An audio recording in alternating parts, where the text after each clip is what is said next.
नमस्कार। आपने एक कहानी सुनी होगी। जब आदमी का समय खराब होता है तो वो अनाप शनाप बकना चालू कर देता है। ये बात लागू होती है हमारी प्यारी कांग्रेस के ऊपर कि कांग्रेस ने ऐसे अनाप शनाप चीजें और काम चालू कर दिए हैं कि 50 सीटों से वो 5 सीटों पे आने का प्रोग्राम बना चुकी है। क्या है ये प्रोग्राम? आइए जानते हैं। 1947 से लेके 2024 तक कांग्रेस ने हमेशा राम मंदिर का विरोध किया।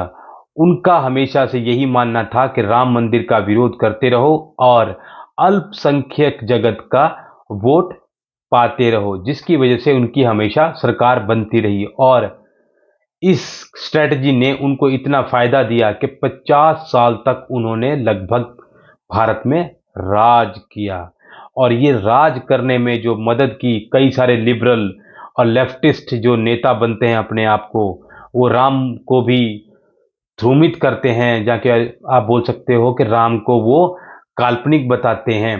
उन लोगों की मदद के साथ और अल्पसंख्यक जगत के वोटों के साथ कांग्रेस हमेशा से सरकार बनाती रही और भारत में राज करती रही। लेकिन 2024 में जब सुप्रीम कोर्ट के आदेश पे नया राम मंदिर बनने जा रहा है, तो उस राम मंदिर के विरोध में कांग्रेस अनाप शनाप बके जा रही है और कुछ कुछ एक्शंस और रिएक्शंस ऐसे कर रही है जिसकी वजह से मुझे लग रहा है कि 50 से लेके 5 सीटों पे सिमटने का पूरा कार्यक्रम बन चुका है। पहला प्रोग्राम हुआ है कर्नाटका से, जहां पे कांग्रेस के एक मिनिस्टर ने ये बयान दिया है कि जो अयोध्या में राम मंदिर है उसके अंदर की जो मूर्तियां हैं वो तो सिर्फ एक खिलौने हैं। और उनका ये कहना था कि वहां पे मंदिर बनाने से कुछ नहीं होने वाला, क्योंकि वहां पे कुछ भी ऐसा एहसास नहीं होता है। वाह भाई वाह! मिनिस्टर साहब को वाइब चेक करनी है वहां पे जा जाके। पता नहीं, लगता है डिस्को बहुत जाते हैं, इसलिए उनको वाइब चेक करने की आदत है। दूसरा प्रोग्राम जो सेट किया है वो महिला कार्यकर्ताओं ने कांग्रेस के किया है अयोध्या में। कुछ महिला कार्यकर्ता अयोध्या में कांग्रेस के झंडे के साथ जो नया राम मंदिर बन रहा है उसमें घुस गईं और सारे पुजारियों के साथ गाली गलौज धक्का मुक्की करने लगी और जय जयकारे लगाने लगी। राहुल गांधी जिंदाबाद, सोनिया गांधी जिंदाबाद राम मंदिर के अंदर। लेकिन जब उनसे पूछा गया कि आप कांग्रेसी झंडे लेके क्यों आ गए बहन जी, तो उन्होंने बोला कि हमारे देवता तो राहुल गांधी जी हैं, सोनिया गांधी जी हैं। हम तो सिर्फ यहाँ पे अपनी बात कहने ये आए हैं कि ये राम मंदिर राहुल गांधी, कांग्रेस या उनके जो पूर्वज थे उन लोगों की ही देन है, क्योंकि उन्होंने बहुत ज्यादा इसमें कंट्रीब्यूशन किया है और इस मंदिर को बनने के लिए काफी ज्यादा मनोकामनाएं माम और इस मंदिर को बनाने में काफी ज्यादा कांग्रेस के नेताओं ने मदद की है। पता नहीं उन्होंने कौन सी टेक्स्ट बुक्स है, क्या क्या उन्होंने पढ़ लिया है, वो तो भगवान ही जाने। और कांग्रेस का तो इतिहास ही रहा है कि पुरानी भारत की एनिशियंट हिस्ट्री को मिटा के लिबरल हिस्ट्री लिखो, यानी कि जो लेफ्टिस्ट नेता हैं उन लोगों की तरफ से बताई गई हिस्ट्री को टेक्स्ट बुक्स में छापो। तो शायद इनके कार्यकर्ताओं ने भी वही हिस्ट्री पढ़ी है और उनको लगता है कि कांग्रेस ने बहुत ज्यादा योगदान दिया है। तीसरा प्रोग्राम जो सेट हुआ है वो स्वयं राहुल गांधी जी ने किया है। आपने देखा होगा राहुल गांधी जी लगभग पिछले 2 से 3 साल से छाती पीट पीट के सबको बोलते रहते हैं कि अदानी ने ये कर दिया, अदानी ने बर्बाद कर दिया, अदानी की वजह से ही इकॉनमी नीचे जा रही है। और वो कॉमन लोगों को बताते हैं कि अगर आप 5 रुपए बिजली का बिल या कोई भी चीज का बिल भरते हो तो उसमें से 2 रुपए अदानी को चला जाता है और अदानी बहुत बड़ा चोर है उनके मुताबिक। लेकिन उनको ही दरकिनार करते हुए, उनको ही झूठा ठहराते हुए, उनकी जो पार्टी की सरकार है तेलंगाना में, उसने ही अदानी के साथ मेमोरेंडम ऑफ अंडरस्टैंडिंग यानी कि एमओयू साइन किया है, जिसके अंतर्गत अदानी कुछ हजारों करोड़ रुपए इन्वेस्ट करेगी तेलंगाना में और उनके इंफ्रास्ट्रक्चर को और डेवलप करने की कोशिश करेगी।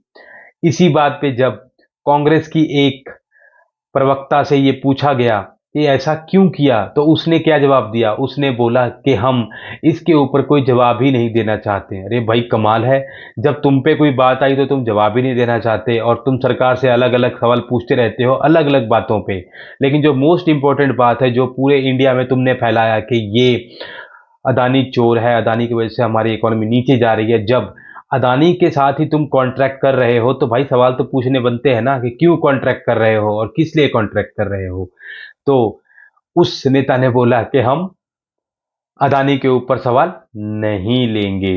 तो आपको कांग्रेस का चरित्र समझ में आ रहा है इनके इस वक्तव्य से। चौथा प्रोग्राम जो सेट हुआ है कांग्रेस और इंडिया अलायंस की आपस की बातों से हो रहा है, क्योंकि कांग्रेस पार्टी सत्ता में आने के लिए इतनी ज्यादा आतुर है कि वो जो परिवारिकवाद पार्टियां हैं, जो भारत को तोड़ने की बातें करती हैं, जो उनका डेवलपमेंट से कोई लेना देना नहीं है, उनको सिर्फ अपने परिवार की तिजोरियां और परिवार के लोगों को नौकरी या कॉन्ट्रैक्ट दिलाने से मतलब है, उन लोगों का साथ लेके वो बीजेपी को हराना चाहती है।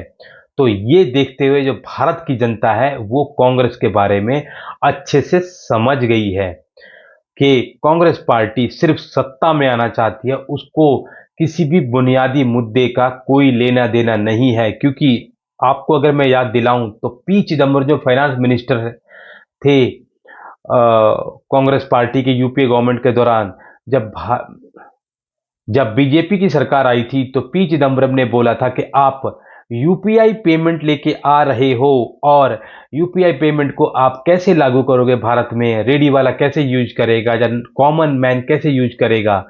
और उन्होंने बोला था कि ये पूरी तरह फेल हो जाएगा, लेकिन हुआ उसका उल्टा, ये बुरी तरह हिट हो गया।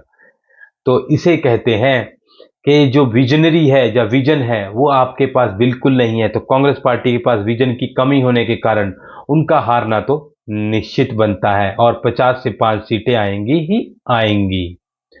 तो इन चारों जो बातों को अगर हम ध्यान से जोड़ें तो इससे तो यही पता चलता है कि कांग्रेस अपने सबसे बुरे समय में चल रही है।